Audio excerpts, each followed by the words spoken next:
Le thème qui nous réunit ce soir est tout simplement comprendre le but de sa vie. Amen. Comprendre le but de sa vie. Alors, à regarder le thème, le voir comme ça, on se demande, ben, qu'est-ce que je dois savoir aujourd'hui? Naturellement, c'est une question qui est relative au but. Mais concrètement, qu'est-ce que le but? Ou bien qu'est-ce que j'ai jamais entendu par rapport au but? Je te dis, s'il te plaît, bien-aimé, assois-toi bien. Alléluia. Assois-toi bien. Prends ton carnet de notes. Parce que ce que je vais te dire aujourd'hui va déterminer la suite de ta vie. Si tu prends bien cela au sérieux. Alléluia. Dieu bénisse quelqu'un. Alors, vous savez, la plus grande tragédie de la vie, ce n'est pas du tout la mort. C'est étonnant de voir le nombre de personnes et de chrétiens de surcroît qui ont peur de la mort et qui en fait ne voient pas que la chose la plus importante, alors la chose la plus dangereuse, est de vivre en fait sans but. Amen. C'est de vivre sans but. Et en soi, je redis encore qu'il n'y a pas d'expérience plus frustrante que d'être en vie, d'avoir le temps sans savoir quoi en faire. Il n'y a pas, ça dit que il n'y a pas en soi de, c'est ce que vous trouvez ennui en fait. Il n'y a pas de chose plus frustrante que d'être en vie sans savoir ce que faire en fait du temps que vous êtes en train d'utiliser pour vivre. Et s'il y a une chose que Dieu déteste, c'est ce genre de comportement. S'il y a une chose que Dieu déteste, et justement en fait, c'est la raison pour laquelle les hommes au fond d'eux-mêmes, les hommes, les chrétiens surtout, bizarrement, ne sont pas prêts à mourir. Pourquoi? Parce qu'à l'intérieur d'eux-mêmes, ils savent qu'ils n'ont même pas encore fini ce qu'ils sont nés pour commencer. Autrement dit, ils n'ont pas encore commencé ce qu'ils sont nés pour terminer. J'espère que quelqu'un me suit. Ce soir, tu vas comprendre beaucoup de choses. Je crois que la seule chose que tu as à faire, c'est de t'asseoir bien et puis de chercher à comprendre, Père. Il y a des choses que moi, je vais dire. Sincèrement, mes explications ne suffiront pas. Mais je crois que les explications du Saint-Esprit pour toi-même, elles seront les plus suffisantes. Alléluia. Et je déclare que c'est ton partage ce soir au nom de Jésus. Alors, je disais tantôt que les gens ne veulent pas mourir, les chrétiens ne veulent pas mourir, tout simplement parce qu'ils ont peur de la mort. Ils ont peur de la mort. Alors que normalement, la Bible dit dans Philippiens que la mort met un gain. Amen. Christ est ma vie et la mort met un gain. Mais écoutez bien, ce n'est pas valable pour tous les chrétiens ou ce n'est pas valable pour tout le monde. La mort n'est un gain que pour ceux qui ont connu leur but. Donc, on est très d'accord en soi que la question fondamentale qui nous réunit ici, c'est en soi pourquoi les chrétiens ont peur de mourir. Pourquoi beaucoup de personnes ne sont pas prêtes à recevoir la mort ou alors prêtes à décider de mourir. Parce qu'arrivé au moment où vous allez vous rendre compte que la mort n'est rien d'autre que le résultat de notre propre décision. Amen. La mort n'est rien d'autre que le résultat de notre propre décision. Ici, je suis en train de vous parler en tant que des chrétiens. Je vous parle, toutes ces paroles que je dirai ce soir sont valables pour les chrétiens. Alléluia. Je suis en train de dire que normalement, une personne qui vit et qui connaît son but, elle n'a pas peur de la mort. Donc, si quelqu'un a peur de la mort, la question, elle est pourquoi du genre la personne a peur de la mort? Du coup, la réponse, elle est évidente. Elle ne connaît pas son but. Alléluia. Elle ne sait toujours pas ce pourquoi elle est sur terre. Et du coup, ce qui nous emmène à nous réunir autour du thème ce soir, connaître ou alors comprendre le but de sa vie. Amen. Nous allons voir ce thème-là de trois façons, ou alors à travers 4 points que nous allons développer. Je dis 3 façons tout simplement parce qu'il y a un sous-point qui rejoint un grand point. Par la grâce de Dieu, nous allons comprendre. Alors, la toute première partie que nous allons voir, c'est qu'est-ce que le but? On va définir ensemble le but. Amen. Et après, on verra en fait le lien entre le but et le salut des âmes. Le but et le salut des âmes. ne faut pas te presser, nous allons y arriver. Après, si je te parle de tout ça et que je ne te dis pas comment connaître ou alors identifier et accomplir ton but, c'est que je n'ai rien fait. Donc, troisièmement, on verra cet aspect. Et puis, on finira par les implications en soi de la découverte ou alors les avantages de la découverte du but. Et on va terminer. Que Dieu te bénisse. Alors, qu'est-ce que le but? Quelqu'un dit avec moi, qu'est-ce que le but? C'est puissant. Hein? C'est une question qui a fatigué beaucoup de personnes. Et aujourd'hui, par la grâce de Dieu, tu sauras. On va lire ensemble Jérémie 1, verset 15. Tout ce que nous sommes en train de dire ici, on ne va pas le prendre hors de la parole. Parce que notre référentiel, c'est la parole de Dieu qui nous a été donnée. Est-ce que l'équipe technique peut m'afficher Jérémie 1, verset 15, s'il vous plaît? Jérémie 1, verset 5 plutôt. Voilà.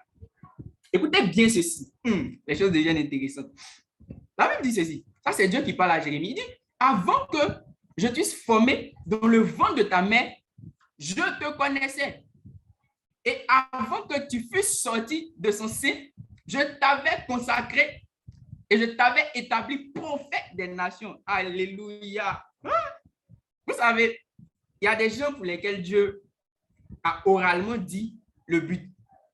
Mais la difficulté, c'est ceux pour lesquels Dieu n'a rien dit. Ça a dit que Jérémie, par exemple, il a eu la grâce de voir directement, Dieu lui dit, mon pote, je t'ai dit que voici ta mission parmi nous, parmi les hommes. Et ça, c'est ce que tu feras. Amen. Et ici, en soi, tu vois que le but n'est rien d'autre que ce pourquoi Jérémie est né. Ce pourquoi Jérémie est né. Ce pourquoi Dieu l'a envoyé parmi les hommes. Le but n'est rien d'autre que ce pourquoi Dieu t'a envoyé parmi les hommes. J'aimerais que tu comprennes une autre définition du but ce soir. Et ça, la version anglaise va nous aider à mieux la comprendre parce que souvent, et le plus souvent, en fait, les versions anglaises sont plus explicites. La Bible dit, Before I formed thee in the belly, I knew you. I knew thee. Amen.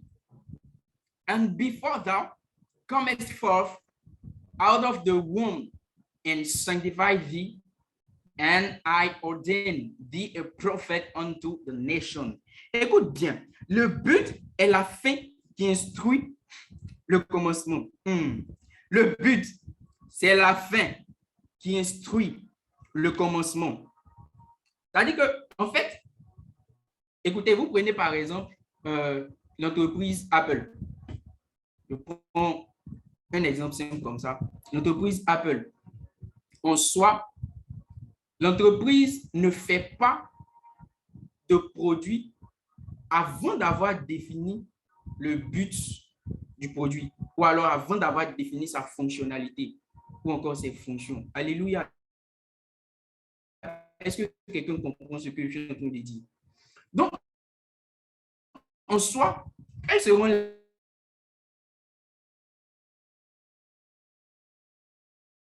les étapes. C'est-à-dire qu'il y aura une première étape.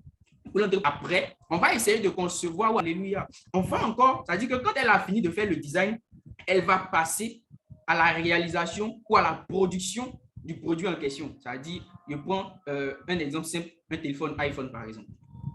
Et quand le téléphone est formé, écoute bien, je pèse mes mots. Quand le téléphone est formé, quand il est produit en griffe, qu'est-ce qui se passe? L'entreprise ne va pas se permettre de mettre directement le téléphone sur le marché. Qu'est-ce qui va se passer? L'entreprise va faire d'abord un test.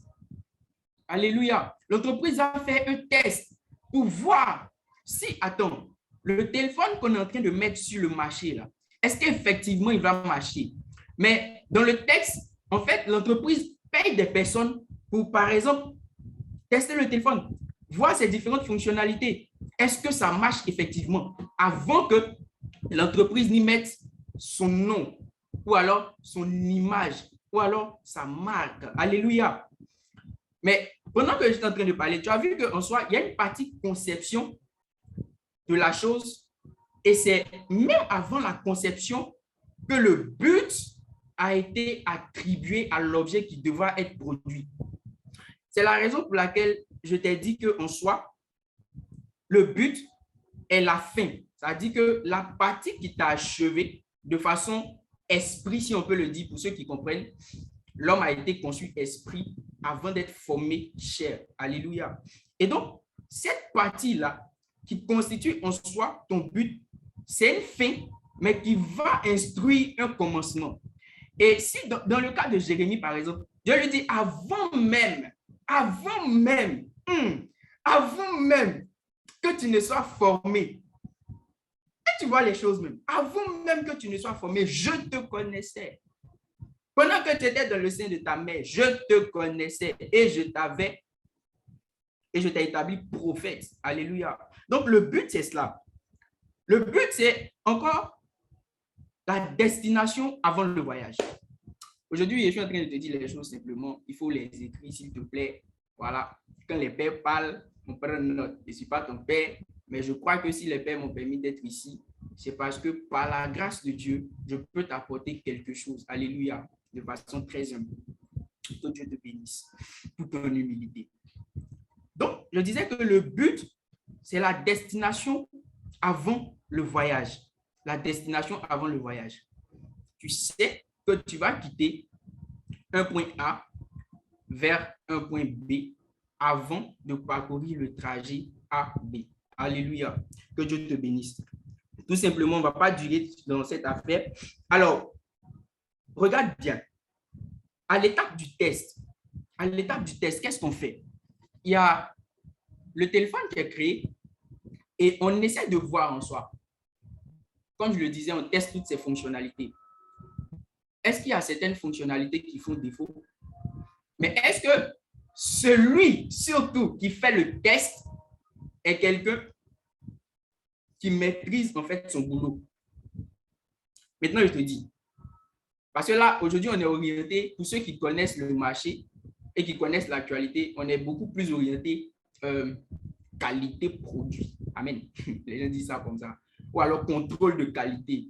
Donc, ça fait que, en fait, ce ne sont pas seulement les entreprises qui produisent, qui sont leaders du marché, mais les entreprises qui produisent de façon excellente, qui sont leaders du marché. Ce ne sont pas seulement les entreprises qui produisent, qui sont leaders du marché, mais c'est ceux qui produisent de façon excellente. Entendons par excellente, qualité maximale, qualité supérieure. Ce n'est pas seulement de la qualité, mais c'est de la qualité supérieure. C'est le top niveau de la qualité. Alléluia. Le top niveau de la qualité. Et du coup, écoute bien.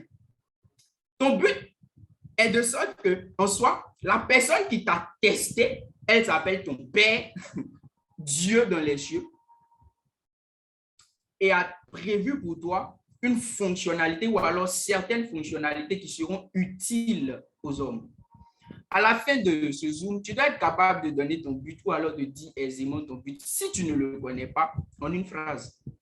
Alléluia. Je crois que tu vas comprendre. Que Dieu te bénisse. Et je vais te faire comprendre quelque chose. Tu es venu toujours dans la définition de but. En fait, le but peut se décrire comme suivant. Tu es venu en fait avec ta fin depuis ton commencement. Aujourd'hui, je suis en train de te dire des choses bizarres, mais il faut prendre ça comme ça. Tu es venu avec ta fin. Amen. Tu es venu avec ta fin depuis ton commencement. Pourquoi? Parce qu'en soi, comme je le dis, c'est la destination avant le voyage. Donc, Dieu a mis en toi, il a prévu cela avant que tu ne viennes. Comprends toutes ces choses-là avant que nous n'avancions. Que Dieu te bénisse. Tu peux lire cela dans Ésaïe 46, verset 10. Je veux qu'on passe sur Ésaïe 46, verset 10, qu'on puisse mieux expliciter les choses avant de continuer. Ésaïe 46, verset 10. La Bible dit, j'annonce dès le commencement, ça c'est Dieu qui parle, j'annonce dès le commencement ce qui doit arriver. Et écoute bien, et longtemps d'avance ce qui n'est pas encore accompli. C'est la partie qui me plaît là même qui est là. Et longtemps d'avance ce qui n'est pas encore accompli. En soi, Dieu a fini de te dépeindre, il a fini de te donner le job ou alors le travail qui t'est assigné sur terre avant que tu ne paraisses parmi nous. Alléluia. Alléluia. C'est ça ton but. Il faut comprendre ça à travers la parole de Dieu.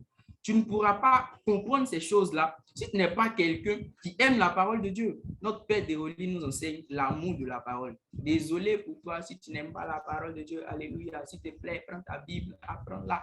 Amen. Petit conseil sur le côté. Que Dieu te bénisse. On passe rapidement au deuxième point. Maintenant que tu connais la définition du but. Le deuxième point, je te disais qu'on va faire le lien entre le but et le salut des âmes. Alléluia. Assois-toi bien. On va prendre ensemble Proverbe chapitre 29, le verset 18. Proverbe chapitre 29, le verset 18. Alors, pendant que l'équipe sera en train d'afficher le verset, je veux qu'on voit ensemble Osée 4, verset 6, où la Bible dit « Mon peuple périt parce qu'il lui manque de la connaissance. » Tu sais quoi? Quand la Bible dit « Mon peuple périt », quand Dieu dit « Mon peuple périt », c'est parce que quelque part, le peuple pouvait avoir la vie. Amen. Il dit que mon peuple périt parce qu'il lui manque de la connaissance. Mais on est d'accord que si un peuple périt, c'est tout simplement parce que quelque part, Dieu a prévu originellement ce qu'on appelle la vie plutôt. Il a prévu en soi l'épanouissement. Mais le peuple, fort est de constater que ces enfants têtus-là se permettent de sortir du contexte de base que Dieu a créé pour eux. Alléluia. Et aujourd'hui, je te fais comprendre à travers Proverbe 29, verset 18. La Bible dit qu'il n'y a pas de révélation, le peuple est sans frein. Aïe! Qu'il n'y a pas de révélation, le peuple est sans frein. Et puis, écoute, voilà la partie la plus tragique du verset. Il est heureux quand il observe la loi. Il est heureux s'il observe la loi. Bon, je veux te parler de quelque chose. Ce soir-là, regarde bien le mot révélation. Révélation. Dans d'autres versions, tu vas voir vision. Alors, quand il n'y a pas de vision, le peuple est sans frein. Ou alors, quand il n'y a pas de but, quand le peuple ignore son but, il est sans frein. Sans frein pour juste dire que le peuple est indiscipliné, désordonné. Comme un tohu bohu, en fait. Tu vois, non? Tohu vas bohu. Alléluia. Ça me rappelle des trucs. Et la partie qui me fait le plus mal, écoute bien, il est heureux s'il observe la loi. Maintenant, je te pose la question. Est-ce qu'aujourd'hui, quelqu'un est censé encore être sous la loi? Personne n'est censé être sous la loi de nos jours. Et du coup, ça devient en fait problématique si un chrétien est encore en train de chercher à observer la loi. Parce que la loi en elle-même, personne ne pourra l'observer de A à Z. Impossible. Garantie.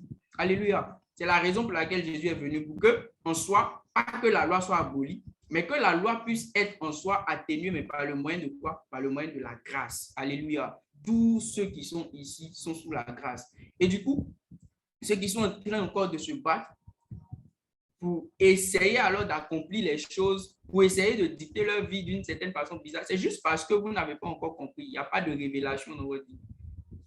La Bible dit que quand il n'y a pas de révélation, elle est claire, quand il n'y a pas de révélation, quand il n'y a pas de but, quand il n'y a pas de vision, le peuple est indiscipliné. Je le dis pour que vous puissiez le comprendre de cette façon. Alors, écoute, maintenant, je te disais quelque chose. Ça, on est en train de parler justement de quelque chose qui procure la vie. Alléluia. Il n'y a pas, en fait, il n'y a pas, comment je vais dire ça pour que tu puisses comprendre. En soi, autrement dit, quand il y a une personne qui a découvert sa vie, une personne qui a découvert sa vision, elle a découvert la vie. Alléluia. J'ai pris d'abord Osée 4, verset 6. Par manque de connaissance, le peuple périt. Ensuite, quand il n'y a pas de vision, le peuple est sans frein. C'est justement parce qu'il est sans frein qu'il va périr après. Alléluia. Alléluia. Quelqu'un me comprend. Maintenant, justement, je pense qu'en soi, quand on a parlé longtemps de salut des âmes, je vais te faire comprendre quelque chose. Normalement, on ne doit pas parler de salut des âmes quand on rentre dans le référentiel céleste. Quand on rentre dans le règne de Dieu, on ne doit plus parler de salut des âmes. Si on veut être très rigoureux, on va parler de salut des esprits. Parce que tout le monde tel que nous sommes, on sait bien qu'on est essentiellement esprit. Nous avons une âme et nous vivons dans un corps. Quelle partie de nous sera dans le règne de Dieu? C'est naturellement notre esprit. Donc, je pense qu'on ne devrait pas parler de salut des âmes. Mais encore, Ce n'est pas une aberration si on parle de salut des âmes. Pourquoi? Je te fais comprendre que si on parle de salut des âmes, c'est que ça ne dépasse pas le cadre de la terre. Il vient te choquer. Si on parle de salut des âmes, c'est que ça ne dépasse pas le cadre de la terre. Ça ne dépasse pas en fait le cadre de ton pèlerinage. Écoute bien, écoute bien. Note bien ces choses. Si on parle de salut des âmes, je répète, c'est que ça ne dépasse pas le cadre de ton temps que tu auras à passer sur cette terre. Et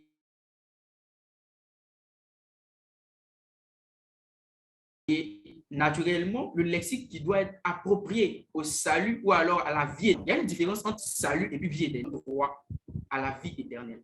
Mais la vie éternelle, c'est en soi la vie zoé, la vie épanouie. Ça veut dire que la félicité de Dieu, c'est cette vie-là que normalement Dieu a prévue pour chacun d'entre nous, avant même que nous ne venions sur cette terre. Alléluia. Alléluia. Donc, comprends quelque chose. Hein? Quelqu'un qui n'a pas compris son but, quelqu'un qui n'a pas réussi à voir son but, il est très fort probable, et je dirais à 100% que tu sois passé à côté du salut. Que tu sois passé à côté du salut, mon frère. Tu es passé à côté du salut. Alors que si tu n'as pas le salut, tu ne peux pas avoir la vie éternelle. Alléluia. Si tu n'as pas le salut, tu peux pas avoir la vie éternelle. Ton but, regarde, je vais te donner l'exemple de Paul. J'aime bien l'apôtre Paul. Pourquoi? L'apôtre Paul savait, écoute, lui, c'était un persécuteur. Il fatiguait les enfants de Dieu mal. Mais quand Dieu a appelé l'apôtre Paul, quand il l'a appelé, en fait, il a su pourquoi Dieu l'a appelé. Parce que Dieu lui a dit clairement. Il dit que Pierre, sa mission, c'était de prêcher déjà aux personnes qui connaissaient Christ. Mais Paul, sa mission, c'était de prêcher quoi? Aux gentils. Alléluia. Sa mission était déjà, tu vois, non, bien définie, bien balisée, bien claire. Et à partir de cela, il savait en fait ce qu'il devait faire. Il savait ce qu'il avait à faire. Et justement, attends, je te dis quelque chose. Pendant que quelqu'un est en train de prendre conscience de son but ce soir, il est en train de voir en soi que l'objectif pour lequel Dieu l'a appelé est si grand qu'il ne peut pas se permettre d'être pauvre. Il ne peut pas se permettre d'être pauvre. Et puis, en fait, non. La pauvreté ou alors la richesse, ce sont des choses qui sont incluses dans le salut. Voilà comment moi, en tout cas, je définis le salut. C'est un paquet. Écoute bien, le salut, c'est un paquet qui, en fait, n'est juste ou alors autre que le résultat de la révélation, alors de la connaissance de ton but. Pourquoi? On est d'accord que le salut ne dépasse pas le cadre de ta vie sur terre. Maintenant, on a essayé de voir ensemble avec le Père la vie de Jésus. On a vu la vie de Jésus. Et on a vu que notre maître, celui qui nous a appelés le premier, il n'est pas pauvre. Tu vois, non? Il n'est pas pauvre. Je ne suis pas en train de dire non, je ne suis pas en train de prêcher l'évangile de quoi? La prospérité. Mais je suis en train de te donner une vérité. Aujourd'hui, on voit plusieurs chrétiens qui sont satisfaits plus ou moins de ce qu'ils ont ou bien de ce qu'ils sont. Écoute, il y a te dit quelque chose. Il m'a fallu une seule semaine de stage pour comprendre que je ne suis pas fait pour m'asseoir en train d'exécuter des tâches pour quelqu'un. Je devais passer par là pour apprendre des choses. Mais ce n'est pas là ma place. Alléluia. Jésus n'est pas venu pour écouter les gens et puis, je ne sais pas moi, exécuter leur... Non, non, il était un manager. Alléluia. Il était un manager. Ce n'est pas pour les enfants que vous êtes là. Non, pas du tout. Le salut dont on parle, là, le vrai salut, ça veut dire en soi épanouissement en Christ. C'est l'épanouissement déjà terrestre que Dieu vous donne, que Christ vous donne lorsque vous l'avez accepté et qui vous ouvre en fait la porte du royaume de Dieu ou le royaume des cieux. Alléluia. Alléluia. En fait, je suis étonné au fait qu'aujourd'hui les chrétiens soient encore dans cette bassesse-là du genre aujourd'hui, si, je ne sais pas moi, ils cautionnent en fait que les chrétiens d'autres, c'est trop bizarre, mais ils cautionnent que les chrétiens ne doivent pas être riches. D'autres vont jusqu'à vendre leur bien en soi. D'autres, je ne sais pas moi, mais c'est du n'importe quoi, mon frère. Écoute bien, la vie que Dieu t'a donnée, ça dit que le salut que Jésus t'a permis d'avoir te permet en soi de vivre, dit petit Christ, tu fais exactement ce que Jésus a fait. Et s'il arrive que toi encore, tu viennes à ne pas faire plus que Jésus a fait, il est fort probable que tu ne sois pas en fait en train d'accomplir ce que Jésus t'a donné de faire. Pourquoi? Parce qu'il a dit que, en fait, vous voyez ces choses-là, non, je les fais, mais vous en ferez de plus grandes pour ceux qui croient en moi. Alléluia, alléluia. Jésus était riche, il avait l'argent. Mon frère, il dit que toi aussi, là, normalement, ta tête doit te faire avoir de l'argent. Tu ne dois pas rester pauvre. Tu ne dois pas être pauvre. Et le père nous disait ici la dernière fois que si tu me vois, dans 2 ans et que tu n'as pas 5 millions, il ne faut pas me saluer, on ne se connaît pas. C'est-à-dire que quand tu viens, c'est les offrandes de 5 millions à le père. Voilà quoi. Tu vois, non? Justement, pourquoi? Parce que tu as compris le sens du salut. Tu n'es pas fait pour être dans la bassesse. Alléluia. La bassesse, ce n'est pas un design correspondant aux chrétiens. Pas du tout. Pas du tout. Écoute bien, je vais te dire encore quelque chose. Si tu es constamment malade, c'est qu'il est fort probable que tu n'aies pas encore compris à quoi ressemble le salut pour toi. Parce que ceux qui comprennent en fait le sens de maladie, ils peuvent comprendre qu'aucun esprit ne tombe malade. Écoutez, suivez bien le bishop Oyedepo. Quand il va à l'hôpital et puis on lui dit tu as ceci, tu as cela, vous savez, les médecins avec leur nom bizarre de maladie là, c'est joli d'une façon, je ne sais pas. Il dit c'est toi-même qui es malade. Est-ce que tu as vu quelqu'un de si imperturbable? On lui dit tu as hypertension, il dit tu racontes quoi même? C'est toi-même qui as hypertension. Alléluia, il l'a compris. Il ne peut pas être malade. Même s'il y a quelque chose qui commençait à se manifester dans son corps comme un déficit humain ou bien, je ne sais pas. En tout cas, automatiquement, ce sont des choses qui s'arrêtent. La foi, en fait, c'est quelque chose qui tonifie le salut que Dieu te donne. La foi, c'est quelque chose qui tonifie le salut. Et en fait, la foi vient en renfort déjà de ce que Dieu t'a donné pour te permettre d'acquérir tout ce qui va avec le pacte salut. Alléluia. Alléluia. Que Dieu te bénisse. Que l'Esprit te fasse comprendre au-delà de ce que je suis en train de dire. Alléluia. Nous continuons. Ah, il y a des gens qui sont en train de dire, mais il raconte quoi ce gars-là? Il est en train de tout gâter dans notre tête. Alléluia. Il faut dire merci au Père. Merci au Père de Woli. Alléluia. Le Père, écoute bien, je lui disais la dernière fois, le Père, tes paroles pour moi sont esprit et vie. Si pour toi, les paroles de ton Père ne sont pas esprit et vie, c'est que tu es en danger. Jésus l'a dit, que tu es en danger. Et j'aimerais que tu comprennes ce soir que attache-toi aux enseignements de ton Père et puis tu verras que tout ce que je suis en train de te dire en soi, ce n'est pas nouveau. Il a déjà tout dit. Je viens juste te rappeler qu'il y a quelque chose que tu as manqué d'entendre de la part de ton Père. Si tu avais compris ces enseignements sur la foi, aujourd'hui, tu ne serais pas étonné de tout ce que je suis en train de dire. Alléluia. Que Dieu te bénisse. On va voir en soi que le salut, c'est une chose même qui est rattachée à la vision. C'est comme la nouvelle naissance. La nouvelle naissance est rattachée à la vision. Jésus dit à Nicodème, si quelqu'un ne naît de nouveau, il ne peut pas voir. Amen. Il ne peut voir. Alors, j'aimerais te dire que, en fait, quand tu as accepté Jésus, il n'est pas, en fait, tu ne l'as pas accepté seulement comme un acte qui montre que tu l'as accepté, mais tu l'as accepté avec tout ce que cela implique en soi. Tu l'as accepté avec la vision, la vue qui est rattachée avec. Et en soi, cette vue-là ne va pas te donner de voir les choses sur la terre, de voir les choses terrestres, mais elle te donne de voir les choses du royaume d'où tu es originaire. Alléluia. Et c'est la raison pour laquelle il dit, écoute bien, il enseigne un mode de prière. Il dit, quand vous priez, dites, notre Père qui est dans les cieux. Amen. Que ton nom soit d'abord sanctifié. Puis il dit quoi? Que ton règne vienne. Quiconque parle de règne, parle de gouvernement. Alléluia. Si un gouvernement, c'est qu'il y a un roi. Si on parle de royaume, c'est qu'il y a un roi. Alléluia. Mais pendant qu'il y a un roi, et on nous dit que le royaume, c'est en haut. Si nous, on se retrouve sur la terre, en fait, la mission d'un royaume, c'est de coloniser, de faire des colonies. Et c'est la raison pour laquelle tu te retrouves en Côte d'Ivoire.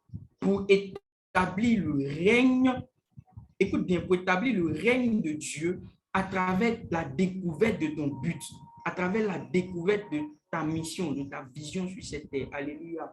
Alléluia. Et quand tu passes à côté, c'est trop dangereux, mon frère. C'est trop dangereux. Dieu t'a tout donné.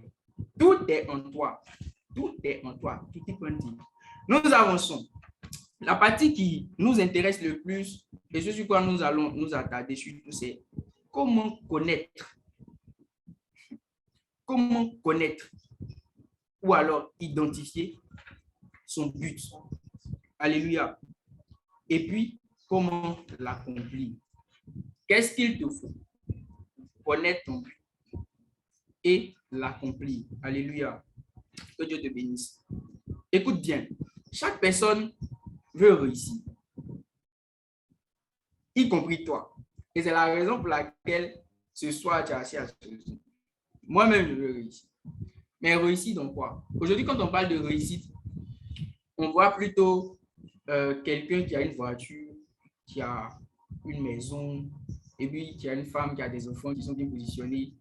Mais je suis désolé, ça c'est la compréhension charnelle des choses. C'est pas la compréhension première. Une personne qui a réussi, c'est une personne qui est en train d'accomplir sa destinée. Alléluia. Une personne qui a réussi, c'est une personne qui est en train d'accomplir sa destinée. Et tu vas voir avec moi que quelqu'un qui réussit à déterminer son but, à connaître son but, connaître sensiblement la période dans laquelle il va mourir, il ne joue pas avec le temps. Alléluia. Il connaît sensiblement la période dans laquelle il va mourir. Il ne joue pas avec le temps. Pour lui, le temps s'appelle essentiel. Alléluia. Que Dieu te bénisse. On va voir ça ensemble. Et de ce fait, je veux en fait que tu puisses comprendre que la réussite de ta vie est rattachée aux bonnes questions que tu te poses. Amen. Quand tu veux comprendre le message que Dieu libère pour toi, il faut comprendre que tout va dépendre du genre de questions que tu te poses, du type de questions que tu te poses. Maintenant, tu sais pourquoi, quand tu lis la Bible, il y a un certain nombre de choses que tu ne comprends pas. Tu peux être passé 40 fois sur le même verset. Et puis tu dis, c'est le jour où le père de Goli va parler. Il dit, ça, mais il lit ça tous les jours. Pourquoi? Tout simplement parce que tu ne te poses pas les bonnes questions. Écoute bien, il y a des questions qui impliquent certaines réponses. Et ces réponses-là viennent à toi. Ce n'est pas comme si tu cherchais dans ta tête et puis ces réponses-là venaient. Mais ces réponses-là viennent tout simplement à toi. Pourquoi? Parce que plus tu te poses de questions, plus il y a la révélation. Plus tu te poses de bonnes questions, plus il y a la révélation. Et je résume en soi la vie d'une personne normale à 5 questions. 5 questions qui déterminent, qui ne vont même pas au-delà, qui ne vont pas au-delà du cadre de la vie sur terre. Alléluia. Et 5 questions qui vont te permettre en soi d'avoir la vie éternelle. Parce qu'en fait, si tu n'as pas encore pu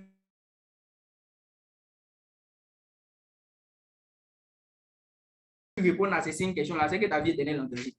Ce salon de l'identité. Alléluia. Prêcher, les restes nous ont dit, tu es ceci, tu es un sacerdoce royal, tu es un prince, Dieu t'a envoyé, tu es le fils de Dieu. En soi, c'est des choses qui t'ont permis plus ou moins de comprendre que tu n'es pas n'importe qui.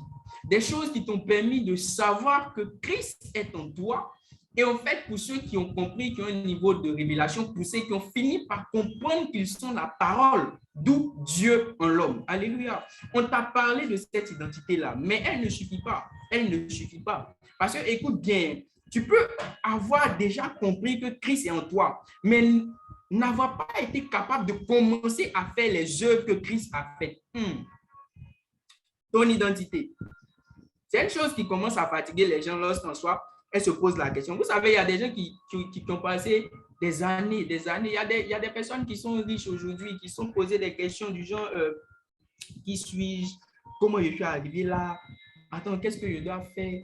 En fait, vous savez que ces 5 questions-là sont les raisons pour lesquelles il y a beaucoup de divorces. Il te dit ça. Ce sont les raisons pour lesquelles il y a beaucoup de divorces. Il y a beaucoup de tueries dans le monde. Il y a des hégémonies partout. En tout cas, ce sont ces 5 questions-là qui font cela. Alors, la première, on va passer sur les 5 questions et puis on va les prendre pas à pas. Donc, le qui suis-je est relatif à l'identité. Amen. Qui suis-je? La deuxième question, c'est d'où viens-je? D'où est-ce que je viens? Alléluia. C'est une question qui est relative à ton origine. Une question qui est relative à ton origine. Tu sais, ce qui est marrant, c'est que tu ne peux pas connaître ton origine si tu ne te connais pas. Alléluia. Tu ne peux pas savoir d'où tu viens si tu ne sais pas qui tu es.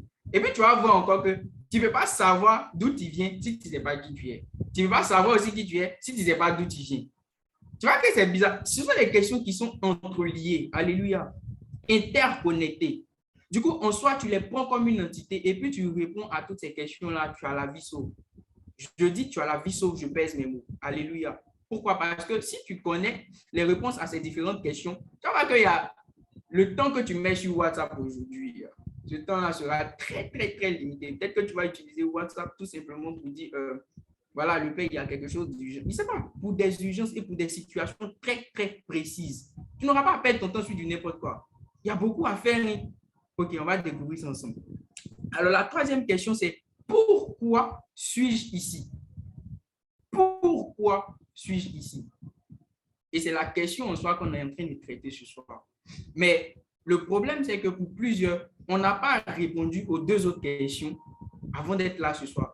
Néanmoins, j'aimerais que tu réfléchisses, que tu prennes le temps de méditer sur les deux premières questions parce qu'elles te permettront de connaître la troisième question, c'est-à-dire d'avoir la réponse à la troisième question. Pourquoi suis-je ici? Parlons du but.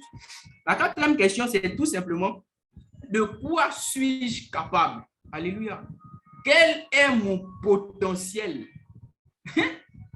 Quel est mon potentiel? Quelle est ma force de frappe?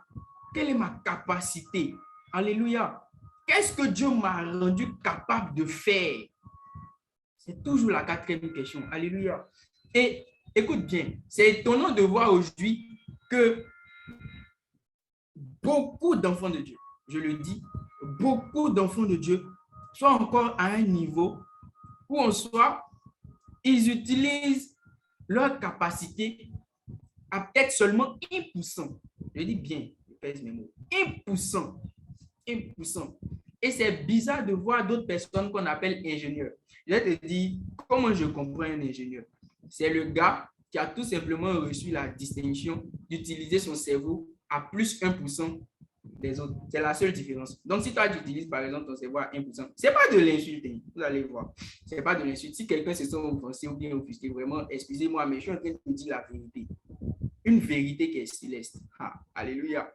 En fait, les chrétiens aujourd'hui sont bornés à chercher ce qui n'est pas essentiel. Et de ce fait, ils sont en train de se limiter et limiter la compréhension de Dieu. Ils sont en train de se limiter et limiter en fait ce que Dieu les a rendus capables de faire. C'est la raison pour laquelle ils sont en train de sous-exploiter leur capacité. Et je suis sûr que sur cette plateforme, pour ceux qui sont connectés, il y a environ 99,999% de personnes qui n'utilisent pas pleinement leur potentiel, leur capacité. Parce qu'en soi, si tu comprenais ta capacité, non. Aujourd'hui, là, écoute-moi, je vais te poser la question. On est bizarre, hein? On est dans un système éducatif qui nous fait comprendre des choses du genre, quand on fait une note sur 20, quand tu as 19, c'est que tu es super fort. Tu vois le stylo que je tiens là? C'est bizarre, mais quelqu'un qui a 19 sur 20 n'arrive même pas à le créer ou alors à le fabriquer. Quelle honte! Quelle honte! Le gars disait qu'on finit tout ça, on finit 40 ans d'études, on n'est même pas capable de fabriquer aiguille. Ça commence à faire honte. En fait, c'est tout simplement pour te dire que en fait, ton environnement même t'a influencé, a influencé la compréhension de ta capacité, a influencé la compréhension de tout ce que Dieu a mis en toi. Si aujourd'hui tous les chrétiens pouvaient exploser, le monde serait vu autrement. Le monde serait vu autrement. Vous voyez, il y a des gens comme... c'est-à-dire que quand vous faites la remarque, ceux qui ont réussi beaucoup dans le monde, c'est-à-dire que les Bill Gates, par exemple, là, ils sont pas allés à l'école tellement loin. Ils ont utilisé leur brain, leur cerveau. Et c'est ce qui a fait en soi. Ils sont partis à l'essentiel. Ils ont commencé à exploiter leur potentiel. Comme ce n'était pas permis. Pourquoi? Parce qu'en soi, moi, j'ai bien envie de dire que c'est tout simplement pour glorifier Dieu. Alléluia. Parce que vous savez quelque chose. Il y a un truc, c'est que quand Dieu crée quelque chose, il rattache l'excellence à cette chose. Alléluia. Il rattache l'excellence à cette chose. Et en fait, la manifestation de l'excellence en cette chose va témoigner de l'image de Dieu. Écoute, aujourd'hui, tu as un téléphone que tu appelles iPhone.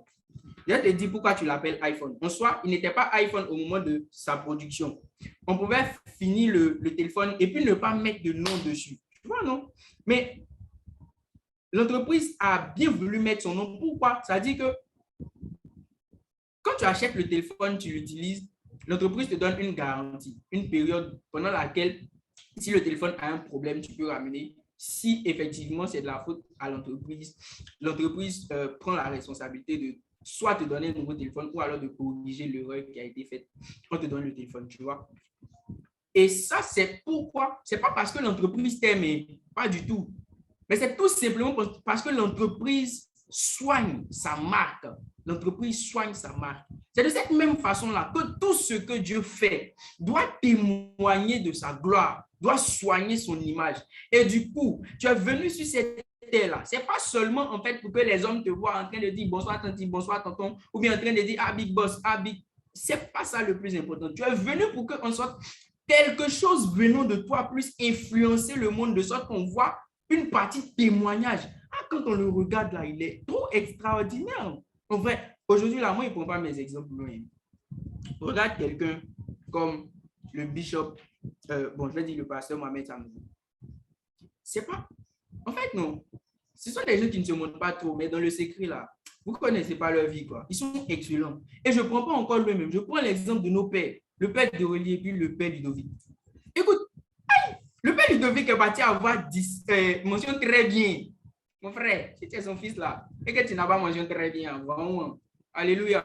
Vraiment. Pourquoi? Parce qu'en soi, les pères eux-mêmes sont en train de nous donner l'exemple, la capacité maximum, le potentiel qu'ils ont, ils sont en train de l'exprimer, de l'exploiter tout simplement pour la gloire de Dieu. Alléluia. Tout simplement pour la gloire de Dieu. Et si toi encore tu es assis dans ton coin et puis tu penses que avec ça, avec le petit, tu sais, aujourd'hui Dieu a honte. Aujourd'hui Dieu a honte. Je vais te dire quelque chose. Ce dont tu es satisfait là, Dieu a honte. Ce dont tu es satisfait là, Dieu a honte. Et ce que tu considères grand, est peut-être la plus petite des petites choses pour Dieu. Pourquoi? Tout simplement parce que tu n'as pas encore pu exploiter ton potentiel au max. Mais en fait, le problème n'est pas là. Le problème se situe au niveau du fait que tu n'es toujours pas connu ton but. Tu n'es toujours pas connu en soi ce pourquoi Dieu t'a appelé parmi nous. Alléluia. Alléluia. Moi, quand je regarde, par exemple, quelqu'un comme Caris, je vais vous dire la vérité, ce n'est pas prophétie, c'est rien de tel. Mais Caris, c'est une personne excellente. Je me permets de le dire, je pèse mes mots. C'est une personne excellente. Vous allez voir que les personnes excellentes ont une manière de fonctionner. Elles ont une certaine discipline. Elles ont une oh, alléluia. C'est une manière de voir les choses. C'est une manière de faire qui confère en soi un certain nombre d'actions et qui leur permet de réaliser un certain nombre de choses. Alléluia. Alléluia. Ton potentiel, ta capacité, c'est quoi exactement? Et la question qui va avec celle, si c'est la dernière, où est-ce que tu vas? Parce qu'en soi, tes capacités doivent te permettre d'arriver quelque part. C'est la destination. Alléluia.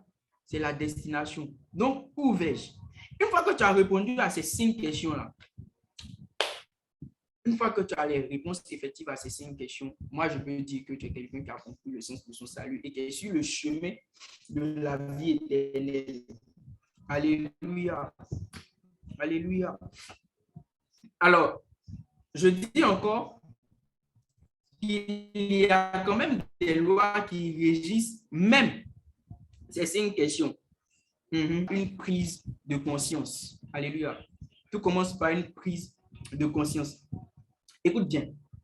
Quand on regarde quelqu'un, on peut prédire si cette personne va réussir ou non.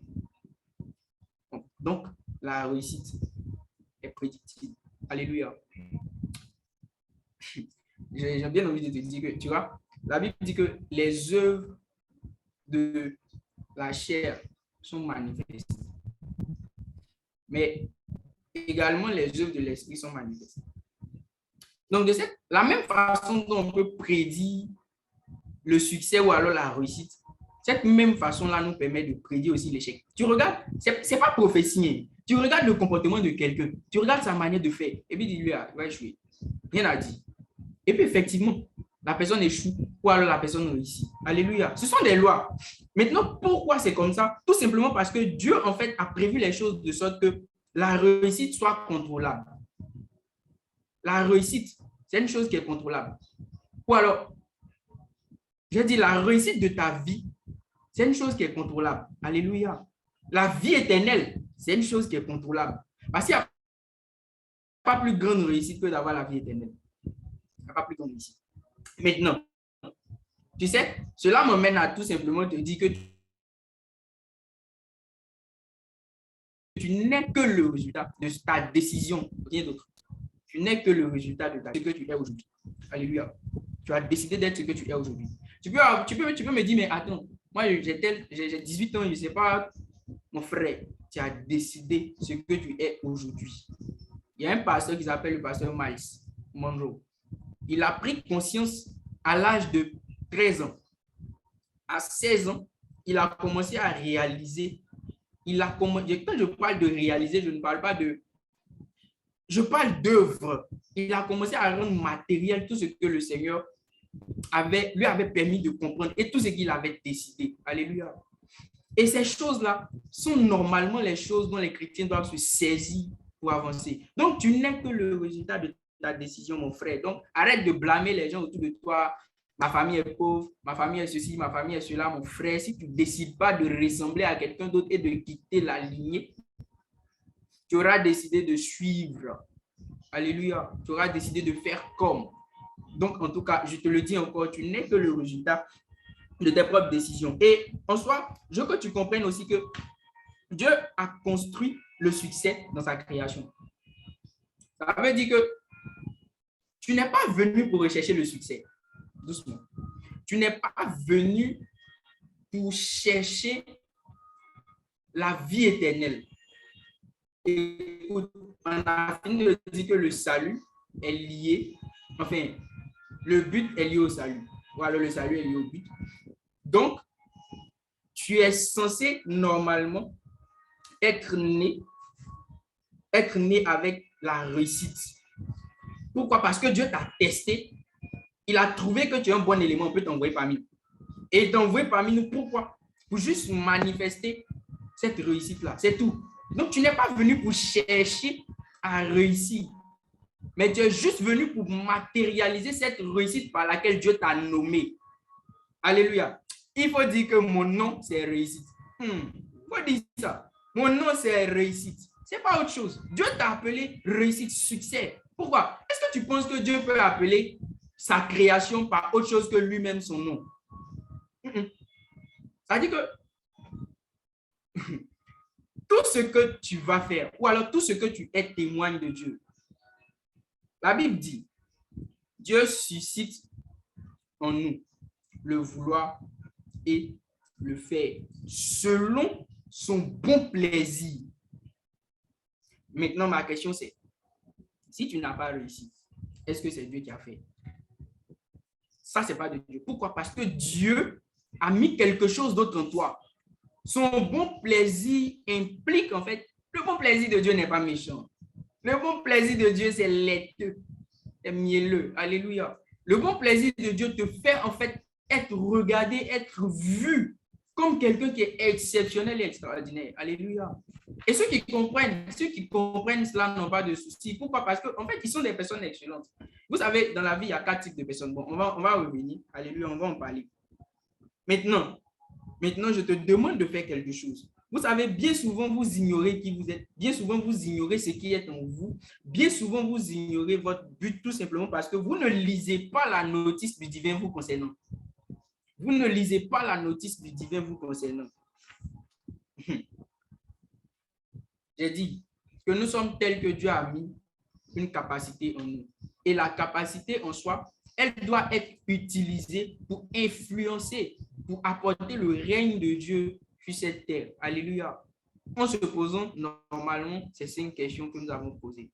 Vous allez voir que la Bible dit, c'est la raison pour laquelle Dieu t'envoie ici. C'est une chose qui est bizarre. Mais c'est exactement la raison pour laquelle Dieu t'envoie ici. Mais pour que tu puisses influencer le monde en la faveur de Dieu. La Bible dit que le monde entier est sous la domination du malin. Alors qu'il y a 7 sphères en fait, d'influence dans cette vie. Alors, en fait, de cette même façon-là, la Bible attend la révélation des fils de Dieu dans toutes ces 7 sphères. Mais en même temps, la Bible nous dit dans Ecclésiaste que la sagesse du pauvre est négligée. Crois-moi, que si tu es pauvre, tu ne pourras pas influencer quelque sphère que ce soit. Tu ne pourras pas influencer quelque sphère. En fait, Vous voyez, aujourd'hui, il y a beaucoup de choses qu'on est en train de dénoncer. C'est juste parce que les enfants de Dieu sont encore là, en train de se plaindre, en train de se morfondre. Pour ceux qui auront compris le sens de leur existence, pour ceux qui auront compris le sens, ils seront en train de travailler pour atteindre les hautes sphères. Les hautes sphères, c'est là-bas, c'est de là-bas que les décisions viennent. Aujourd'hui, le monde appartient aux Illuminati, aux choses. Attends, mais combien de chrétiens sont capables aujourd'hui d'atteindre ce niveau-là? Les Illuminati, ce n'est pas tout simplement parce qu'en fait, ils font des rituels et tout, mais ils travaillent en soi. Ils travaillent. Si tu veux être quelqu'un qui puisse vraiment influencer le monde, travaille et sois excellent. Sois excellent. Je me rappelle une de ces phrases de mes soeurs là qui disait, de ma soeur plutôt, qui disait, Daniel ne se contentait pas de faire les choses bien, mais il se contentait de les faire bien constamment. C'est ça l'esprit d'excellence. Alléluia. C'est ça l'esprit d'excellence. Et en soi, découvrir ton but à travers ces 5 questions, crois-moi, t'amènera à hériter directement de la vie. Pourquoi? Parce que quand tu auras su cela, cela te donnera de témoigner à un moment de ta vie que oui, j'ai combattu le bon combat. Combien de personnes aspirent à ce niveau-là où ils disent oui, j'ai combattu le bon combat? Ça veut dire que c'est de l'esprit en fait. C'est de l'esprit.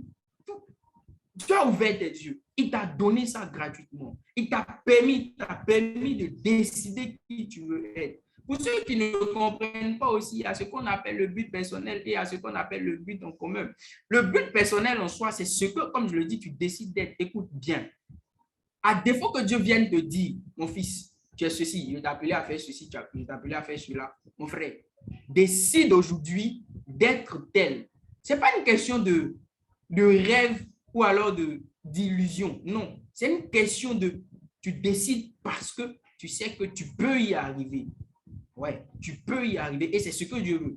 Donc, en soi, si moi, Navier, tu me croises dans 5 années encore, je dis bien 5 années, je pèse mes mots, et que je suis le même Navier, on va dire quoi, frêle, que tu as connu aujourd'hui, c'est que ce n'est pas moi.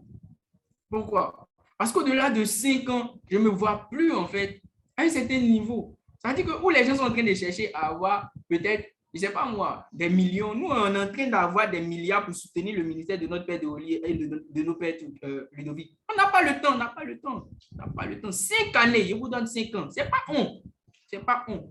Pourquoi? Parce qu'on aura décidé. On aura décidé. Rien d'autre. Alléluia.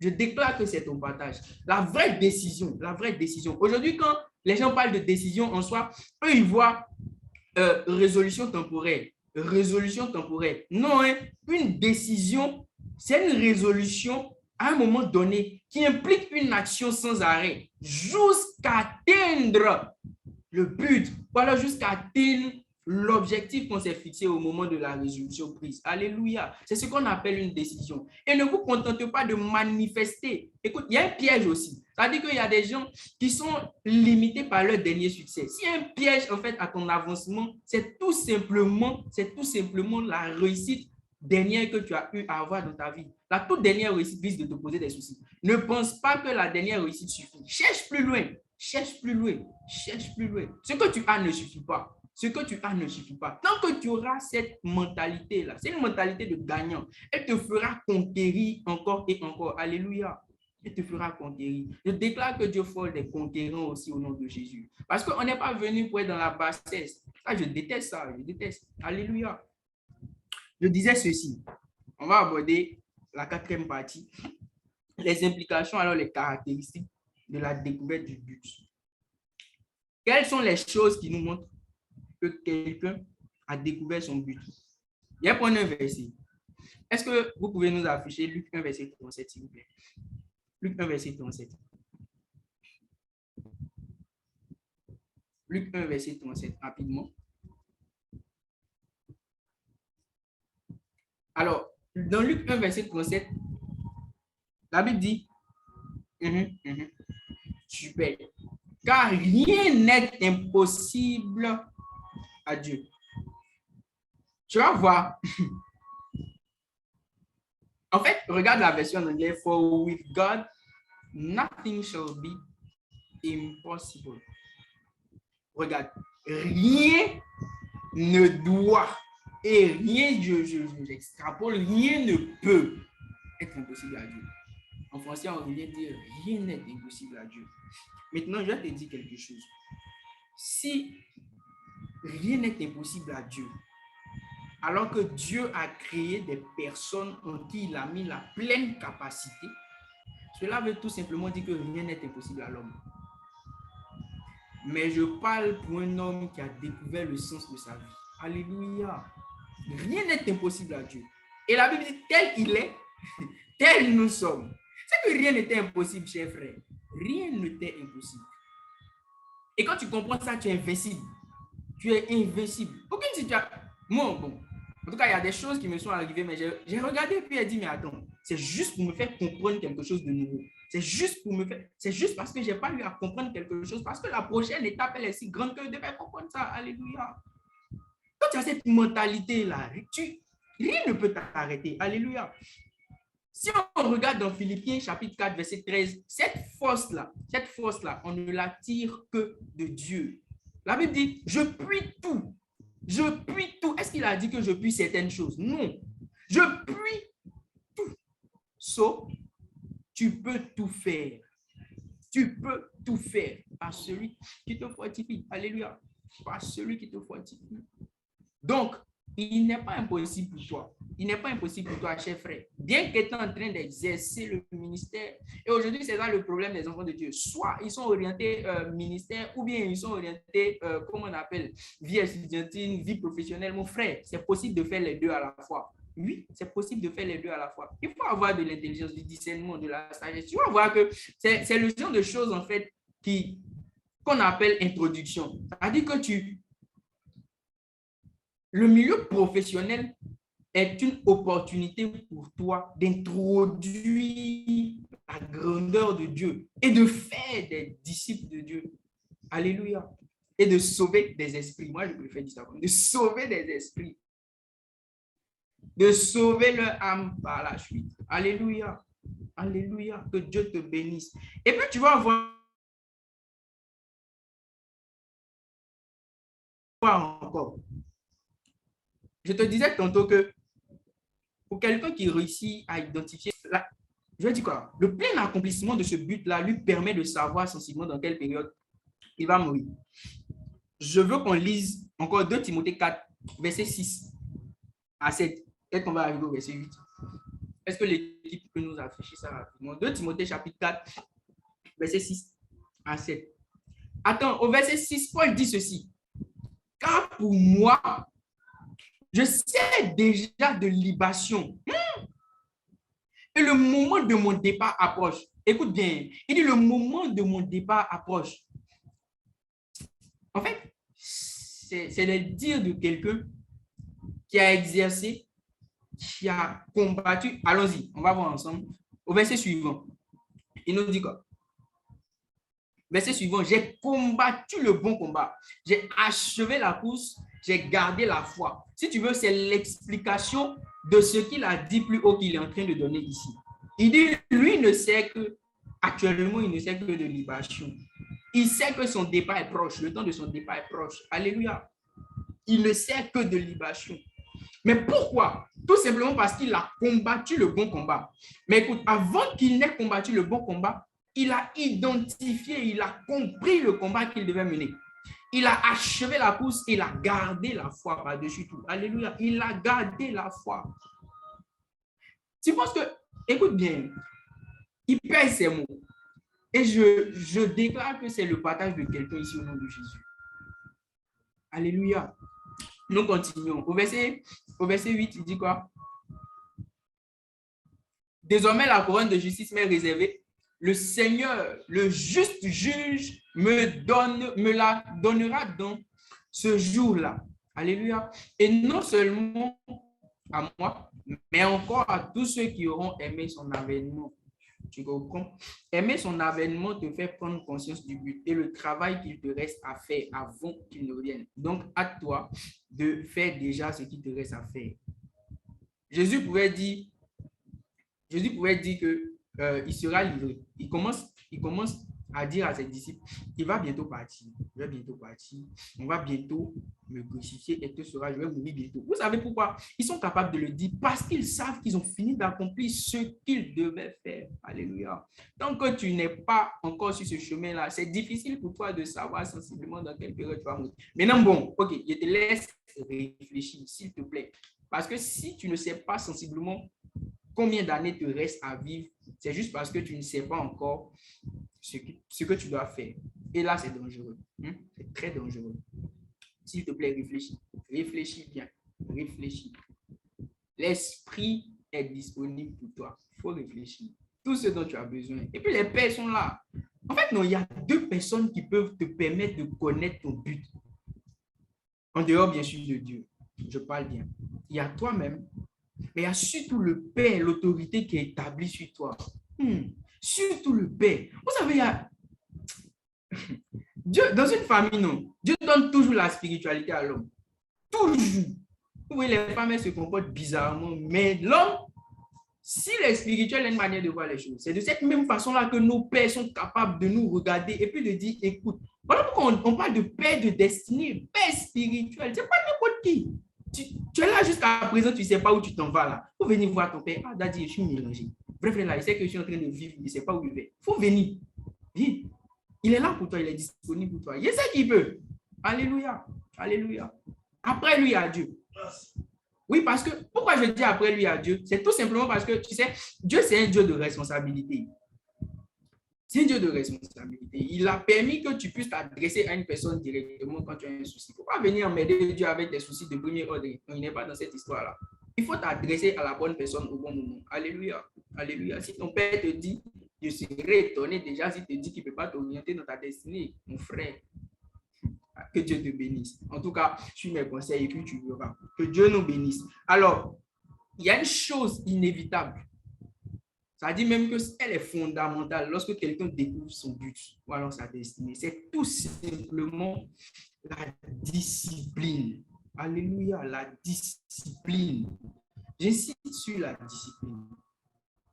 Aujourd'hui, je vois plusieurs personnes qui se permettent d'être partout où ils ne doivent pas être, et ce, au bon moment. Vous êtes vous. Écoute bien. Quelqu'un qui dit non, je suis appelé au ministère. Tu lui demandes le ministère, donc le ministère auquel tu es appelé là, c'est quoi?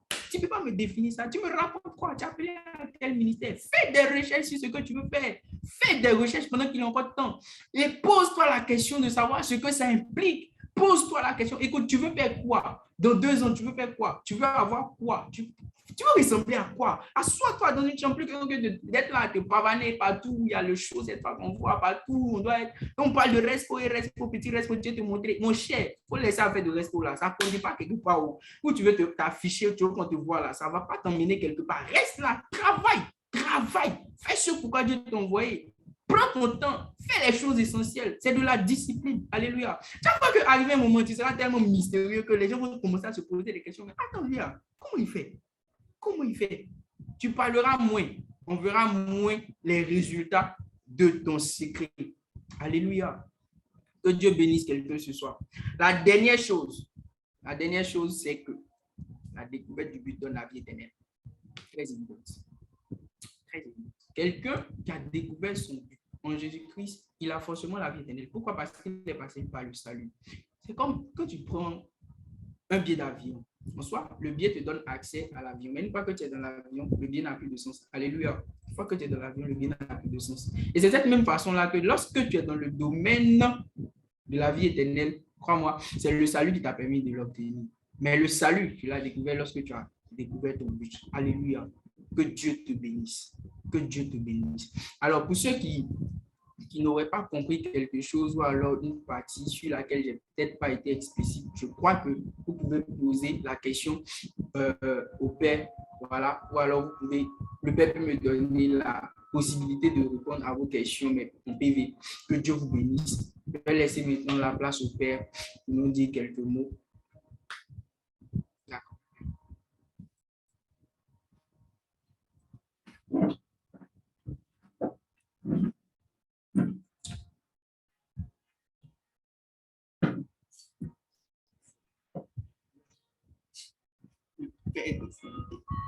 Alléluia, gloire à Dieu.